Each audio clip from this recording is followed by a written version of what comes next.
You're listening to the Assembly on Sleep and Respiratory Neurobiology podcast, brought to you by the American Thoracic Society.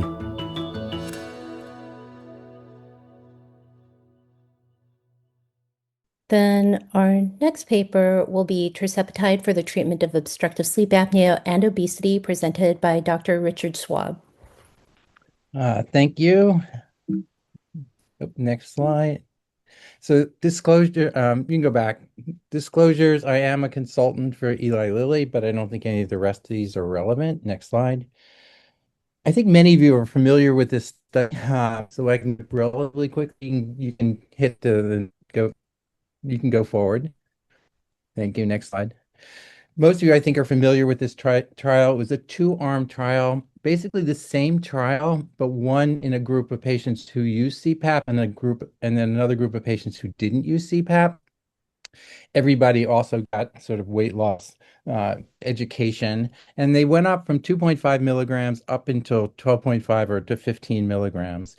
The patients on CPAP was discontinued for 7 days prior to the sleep study. So that's the only real difference. Next slide. Next one. There you go. And so these were in adults with moderate to severe OSA. Everyone had to have a BMI over 30. They excluded diabetes, which is interesting. I think they could have actually included that. The rest of the exclusions are relatively straightforward. Next slide.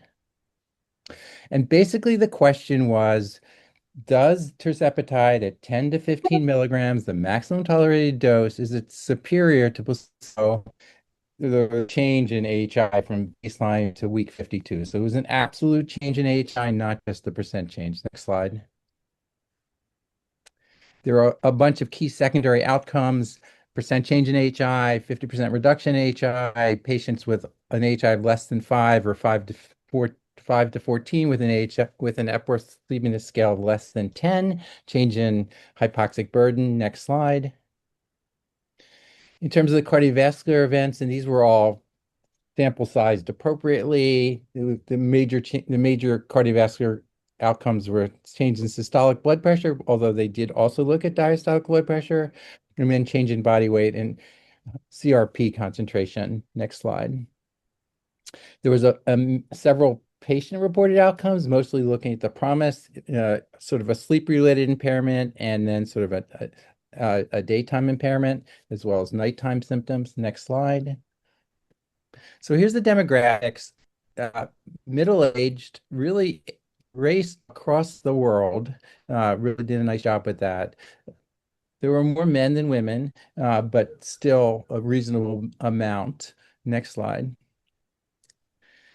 The patients were heavy. They had a BMI of 39. Again, study 1 and study 2, you're going to see a bunch of tables here and information. They're basically the same in terms of demographics and everything else. You can see that there are some prediabetes and many patients with hypertension. Next slide.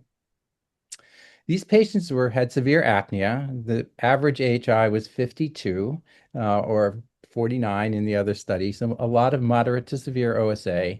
Not overly sleepy, although the Epworth was 10.6, so you could argue borderline sleepiness, although we'll look at the standard deviation.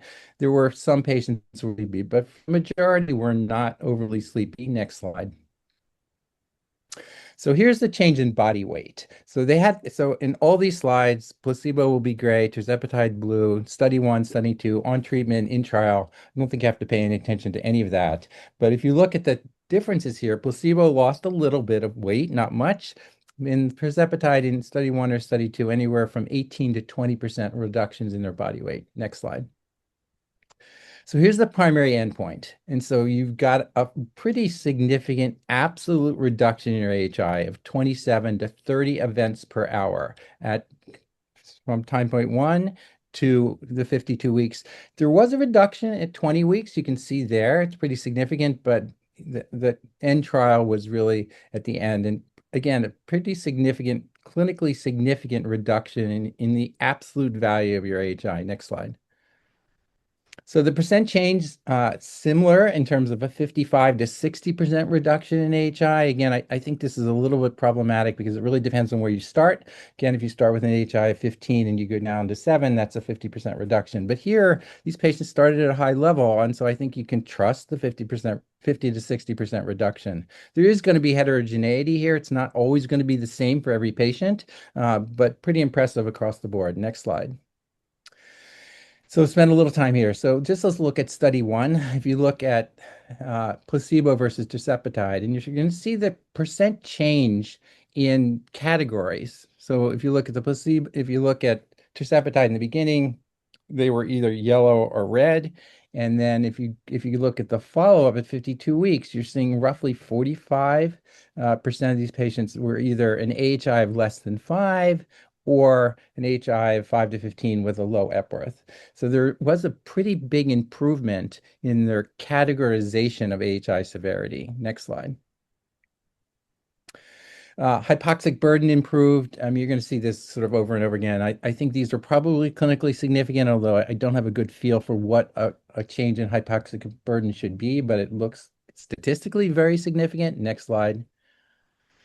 Change in CRP also significant, or a big changes in CRP from a cardiovascular standpoint. Next slide. So these changes, I think, are enormous. I mean, if you think about the changes in systolic blood pressure, a 1 millimeter reduction in population studies is clinically significant. This was 9.5 millimeters, 8 millimeters of mercury. These were huge changes and reductions in blood pressure. And obviously, it's going to make a big difference over time. If you looked at population studies, if these kind of data persist, this is very impressive. Next slide. The diastolic blood pressure changes weren't as impressive, but they were still here. Again, 4 to 5 millimeters of mercury change in diastolic blood pressure is clinically significant. Next slide. So the PROMIS scores, again, these are, I do worry in any patient-reported outcomes, self-report, that I think the patients probably knew if they were on placebo or not, right? Because they were losing weight or not. So I think you have to take all the patient-reported outcomes with a little bit of grain of salt. Nonetheless, you're seeing improvements in both the sleep impairment scale and the sleep disturbance score. Next slide. So adverse events, really nothing that was overly significant. There were some patients who had to discontinue, but really not many, and not very different compared to placebo. So nothing from this trial that stood out as a real concern. Next slide.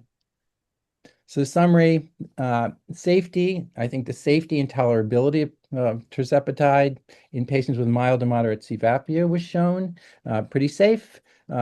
Most frequent adverse events were GI, which is kind of what you would expect. There were a couple cases of pancreatitis, but they were both mild and sort of not overly clinically significant. Next slide.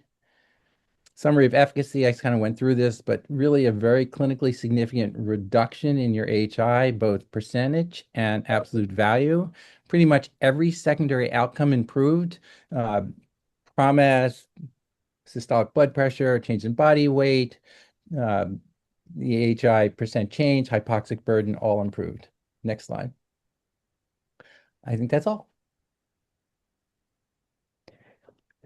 All right. I think Dr. Nokes was monitoring our question and answer. So None in the chat so far. Does anyone have any questions? So if they don't, I'll open it up, actually, certain questions. I mean, I think these data are very strong. But I'd open up to actually everybody in the audience. How many people, both the panelists and people who are just joining, how many people are prescribing tirzepatide routinely, which we are now at Penn?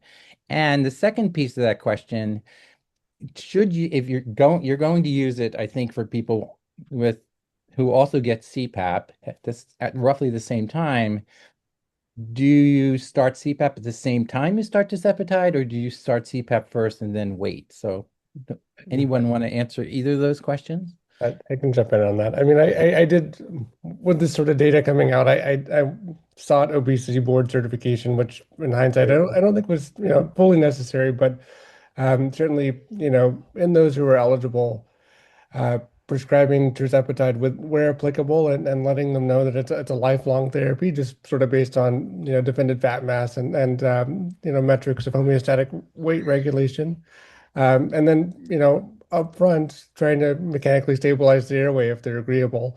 So I sort of view them as complementary and not necessarily either or. Although certainly there are people who don't tolerate CPAP and would rather just focus on weight loss, which I think is also fine. So I would agree. I do think it's in conjunction. I don't think it's either or for most patients. I think it's going to be in conjunction. But I do think if you take your moderate OSA patient who's an AHI of 15 to 30, and if in fact they can stay on it long term and there's a 50 to 60% reduction in your AHI, a year later, they may not need CPAP anymore, right? I think you're going to see there's going to be a shift of CPAP use in a lot of patients in the moderate OSA group, not necessarily in the severe OSA group, but I think it's going to change how we manage. And I think it's kind of exciting. I think we're in the first or second inning of this. There's new medications that are going to be coming out that have better weight loss, oral medications. I mean, I think it's really exciting and it's changing the field, in my view. I Yeah. totally agree. I feel like tirzepatide has really changed the field for especially our population, which is pediatrics. So I'm a pediatric pulmonologist. A lot of our patients are completely intolerant to PAP therapy and obese. So the utilization of tirzepatide has really changed the treatment of OSA for us. I was going to ask additional questions because this actually leads us into your subanalysis, looking at even the signals of being the cardiometabolic risks, as you demonstrated with your blood pressure data, being even a stronger signal than just weight loss and AHI alone. So maybe we'll do a combined question and answer session with Dr. Sands and Dr. Schwab at the end too. Let me move on to Dr. Schwab, but thank you so much, or Dr. Sands, but thank you so much, Dr. Schwab. No problem. So we have the sub-analysis now published this year with tirzepatide on obstructive sleep apnea, related cardiometabolic risks, secondary outcomes of the SURMOUNT-OSA randomized trial, presented by Dr. Scott Sands. Thank you very much. It's a pleasure to be with you. Thank you, Dr. Schwab, for the introduction to this study. This is a secondary analysis I'm going to talk about, which we published with the Lilly team. For disclosures, I'm a consultant for Lilly also. Lilly funded the trial. And I'm helping with analysis of their future studies. But, the main question, well, one of the interesting questions that came out of the previous work was, which wasn't touched on in the main paper, was whether the improvements that we saw in blood pressure, inflammatory biomarkers, and metabolic outcomes were related to the weight loss or to the sleep apnea improvement, right? So, are we getting any of this benefit through improving sleep apnea, or is it all just because we treated their obesity, right? So, our research question, I'll stay on that slide. Was the how much of it was weight reduction versus sleep disorder breathing improvement? I'll get to how we define sleep disorder breathing improvement in a second, but yes, next slide. We went back and looked at all the data in this study. It's a secondary analysis. We looked at the efficacy data set, so all the participants that were studied before they discontinued treatment, and we looked at the time points, baseline, the 20 weeks, and the final 1 year, 12-month time point. And we performed a mediation analysis. So we're asking the question, for example, does tirzepatide therapy improve blood pressure? And we look in the top right corner here, does it directly improve blood pressure, or does it perhaps indirectly through improving sleep apnea change blood pressure? And the question we asked, there was a fancy version of mediation analysis, which is called counterfactual analysis. And the idea here is we ask a specific question of the model: what would the treatment effect have been if sleep apnea hadn't changed with treatment versus placebo? So we can, with enough analysis, we can plug that into the models and look at what happens when you look at people who, simulate what happens when sleep apnea doesn't change. And then on the bottom right corner, we can do the same thing and say, what would the treatment effect have been if weight had not changed? Would there have been any benefit? And so we can then work out how much of the benefit is due to weight, how much due to sleep apnea change, and then we can put them both together. So by sleep apnea, though, I mean, what we used there was a combination of the AHI change and the hypoxic burden change. So whatever was happening through respiratory events, or if there's additional benefit happening through improvement in sleep apnea-related hypoxemia. So I'll get into the results. We're going to go through these one by one on each of the outcomes. Next slide, please. So this is what each of the results will look like. So, for example, this is high sensitivity CRP, biomarker of inflammation that Dr. Schwab showed improved substantially with therapy. And on the x-axis, we have a scale of proportion mediated. So 0 would mean that no effect was able to be explained by either sleep disordered breathing change on the bottom, or body weight change in the middle there, and on the top, the combination of all of them. And what we could see here is that roughly 60% of the improvement could be explained by sleep disordered breathing, and then the one above, almost 100%, was able to be explained by the change in body weight, and together they even explained more than that. So we have a progressive increase, and in this case, it looked like inflammation per CRP was mediated by both weight loss and sleep apnea improvement, with a roughly 2-to-1 ratio here. Next slide. So this is HOMA, which is a composite of glucose multiplied by insulin as a metric of glucose control. Higher values are worse. This improved substantially with therapy. In this case, we saw a similar pattern to the inflammation, right? So there was a significant mediation effect through sleep disordered breathing improvement. Roughly 30%, roughly 27% of the benefit looks like it's through sleep apnea, but 66% looks like it's through body weight, right? So again, body weight seems more improvement on a magnitude, but there is an important effect of sleep disordered breathing. And the next one, please. And here we get to, there's 3 outcomes here on top of each other. We've got triglycerides, we've got non-HDL cholesterol, and then HDL cholesterol. So HDL is our good cholesterol, that goes up with therapy. Non-HDL is the bad cholesterol, it goes down with therapy. And when we looked at the analysis of what was mediated here, only the triglycerides looked like they had a significant effect in terms of sleep disordered breathing's involvement in the benefit seen with tirzepatide. Change in body weight had a significant effect there.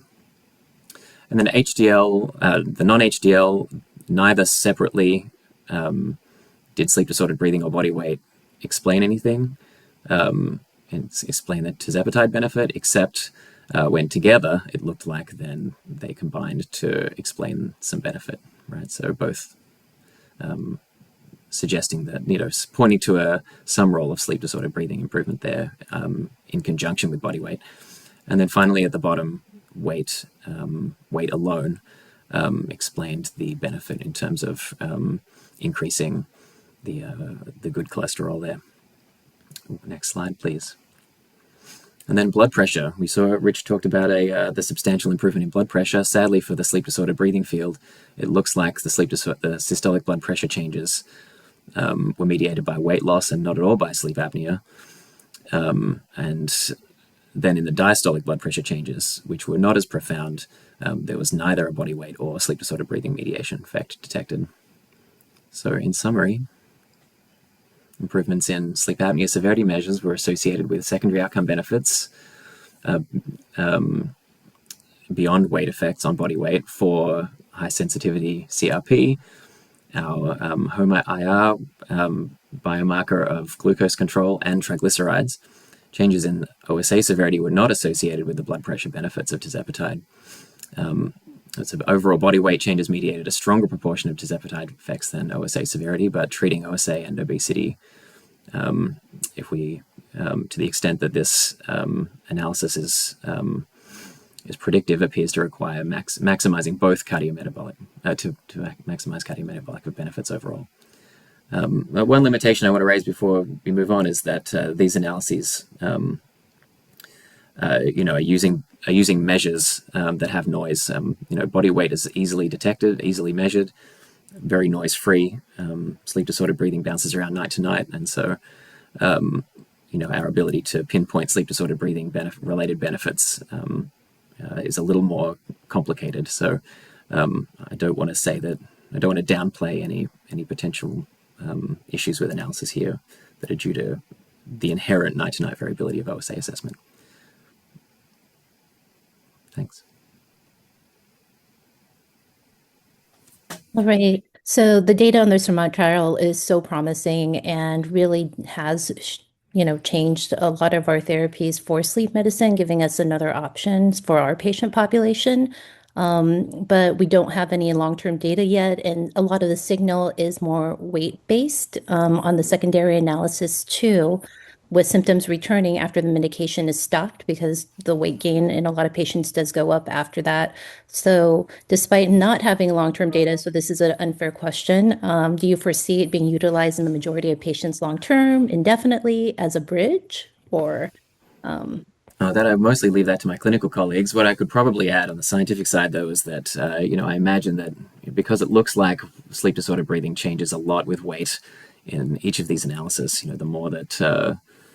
the more weight you lose, the more sleep apnea benefit you get, and the more weight you lose, the more cardiometabolic benefit you get. Whether it's due to sleep apnea or not, the rebound is likely to bring sleep apnea back, right? So the nice thing about that is everybody at home has a set of scales, and so can track the likelihood of that their sleep apnea is going to return. Yeah, let me comment a little bit. I do think this is going to be a long-term treatment. What I think a key study is going to be looking at Tirzepatide by itself, looking at CPAP by itself, and then looking at the combination. That study hasn't been done yet, because especially with cardiovascular outcomes, if you go back to Chana at Penn from 2014 New England Journal of Medicine article, where he looked at CPAP by itself, weight loss by itself, and then the combination, cardiovascular improvement was better with both. And so I don't think we know the answer here with GLP-1s, but that kind of study needs to happen where you look at Tirzepatide by itself, CPAP by itself, and the combination. I think that's where that kind of study is going to be incredibly informative in terms of understanding really how well these are going to be used, and is the combination better? And what I said earlier, taking people off of CPAP, maybe that doesn't happen. Maybe you use the combination long term. I don't think we know, but I think that's I think the key study that needs to be done.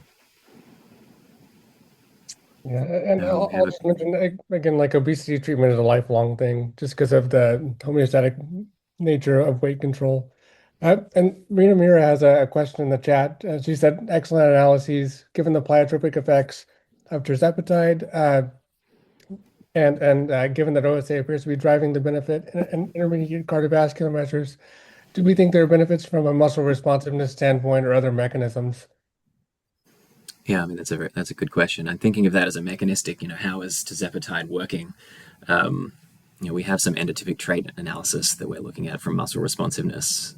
How does obesity improve just the collapsibility of the upper airway, or does it do more? Is it also improving ventilatory control, or is it making the upper airway muscles more efficient by just taking a little bit of the fat mass out of them? We're looking at that. We have some data to present at ATS, but it's currently embargoed, and I can't share it right now without spoiling the future presentation. And then, sorry, we don't know. We published a study on improvement in OSA with weight loss, and the main mediator was reductions in tongue fat. That was not with GLP-1s. We don't know the answer with GLP-1s, but it would not surprise me that you're going to see a reduction, not just the endotypes here. I think you're going to see major anatomical changes in your pharyngeal structures, because you're going to lose muscle mass and you're going to lose fat. And so I think those kind of studies, looking at either MRI, CT, or something pre and post therapy, and also potentially when you gain weight back, where does it go? Where does the fat go? Does it come back? I mean, those kind of mechanistic studies are going to be really important and need to be done. Yeah, absolutely. For me, it's I'm also interested in Rich and the other clinical folks. How are you counseling people on their likelihood of their sleep apnea getting better? Is it are you looking at people and saying that using the average results of the trial, or are you looking at people in more detail yet and thinking about, I think you have a body weight version of sleep apnea that's likely to go away. So from that point of view, if you know that sort of the lateral walls, for example, the lateral fat pads are, increase in obesity, you get lateral wall collapse, do you then say, I think that would go away, projecting what a non-obese person normally looks like? I don't think we know the answer to that, Scott. I think that those kind of studies will be done, and you will be able to answer those kind of questions. I think the fat distribution in the pharynx is fascinating, and I think there's probably gender distribution, genetic issues that matter, and how you lose fat and gain it back. I don't think we know anything about this, and I think it's an area that's wide open from a research standpoint. Yeah, Brandon asked me not too long ago, when I presented some data to his lab, that about abdominal obesity, for example, versus neck, right? And just so even that simple thing that you can see in a person when they're sitting in front of you or with a tape measure, we still don't know yet whether somebody with more neck fat versus abdominal obesity would improve more. But it seems intuitive, but we still haven't done that yet either. Great. We have another question in the chat here. What about Epworth data outcomes? Moving along from cardiometabolic risk, that's yet to be analyzed in the same format. I would expect actually a stronger role for sleep disordered breathing than the weight loss in the Epworth scores, but probably like you, but that hasn't been tested yet. So I look forward to sharing that at some point.